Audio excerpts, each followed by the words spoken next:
اللہ تعالیٰ کی عجیب حکمت نظر آئی کہ ہماری جو دو عیدیں ہیں وہ ان دو عبادات کے ساتھ منسلک کر دی گئی۔ روزوں کے اختتام پر عید الفطر، حج کے ساتھ عید الاضحیٰ۔ تو گویا کہ ان دو عبادات کی اہمیت میں اگر کسی درجے میں کوئی کمی محسوس ہوتی ہے قرآن مجید کے بیان کے حوالے سے، تو اس کی تلافی اس سے ہو جاتی ہے کہ عیدین ہماری دو ہی عیدیں ہیں، دو ہی تہوار ہیں، اور وہ ان دو عبادات کے ساتھ جوڑ دیے گئے۔ اب آخری بات سمجھیے، 3 جمع 1 کی بھی ایک تفریق ہے۔ 3 عبادات وہ ہیں جو مؤقت ہیں صرف، یعنی معلق بالزمان، ان کا تعلق وقت کے ساتھ ہے، یہ نہیں کہ کسی خاص جگہ سے متعلق ہے۔ نماز ہر جگہ فرض ہے، ہاں البتہ اس کا وقت آئے گا، اگر سورج جو ہے نصف النہار سے ڈھلکے گا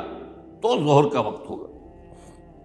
اگر کسی وجہ سے اللہ تعالیٰ کی حکمت ہو کہ سورج وہیں کا وہیں کھڑا رہ جائے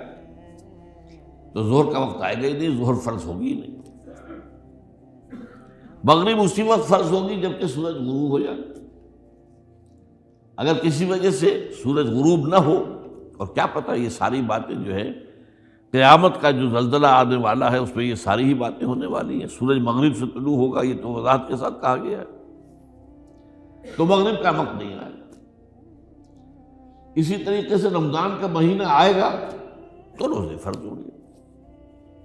اس حوالے سے یہ زمانے کا تعلق تو ہے لیکن کسی مکان سے کوئی تعلق نہیں۔ حج وہ ہے جس کے تقریباً تمام مناسک جو ہیں وہ ایک خاص مقام پر ادا ہوتے ہیں۔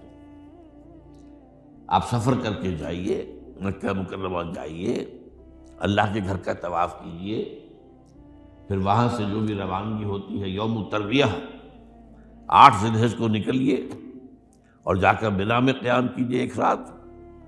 پھر 9 کی صبح کو نکلیں عرفات جائیے، عرفات میں شام تک قیام رہے گا، لیکن مغرب کی نماز کے وقت کے بعد وہاں سے نکلیں گے، مغرب وہاں پڑھیں گے نہیں، وہ جا کر مزدلفہ میں پڑھی جائے گی عشاء کے ساتھ ملا کر، چاہے کتنی دیر ہو جائے۔ بہرحال یہ ساری چیزیں ایک خاص مقام کے ساتھ ہیں، منسلک ہیں، ہر جگہ پر یہ ادا نہیں ہو سکتی۔ اب اس میں دیکھیے حکمت نظر آ رہی ہے، چونکہ حج جو ہے ایک خاص جگہ پر ایک خاص مقام سے وابستہ ہے، اس کے ساتھ جو عید الاضحیٰ وابستہ کی گئی ہے، یہ گویا کہ حج ہی کے ایک رکن کو پھیلا دیا گیا ہے۔ قربانی جو مناسک حج میں بڑی اہمیت کی حامل ہے، اسے عام کر دیا گیا۔ تم مدینہ مکے تو نہیں پہنچ سکے ہو لیکن یہاں پر قربانی کے اندر تو شریک ہو جاؤ۔ اور بعض مشابہتیں اور بتائی گئی ہیں کہ ذی الحجہ کا چاند طلوع ہو جائے تو اس کے بعد حجامت نہ کراؤ، ناخن نہ کاٹو، وہ جو کچھ بھی آپ کو معلوم ہے احرام کی کچھ پابندیاں ہوتی ہیں،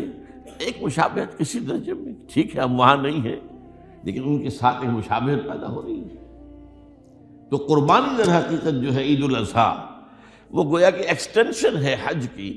کہ تمام عالم اسلام کے اندر جو ہے تمام مسلمان جہاں بھی کہیں ہیں وہ حج کے اس ایک منسک کے اندر شریک ہو جائیں۔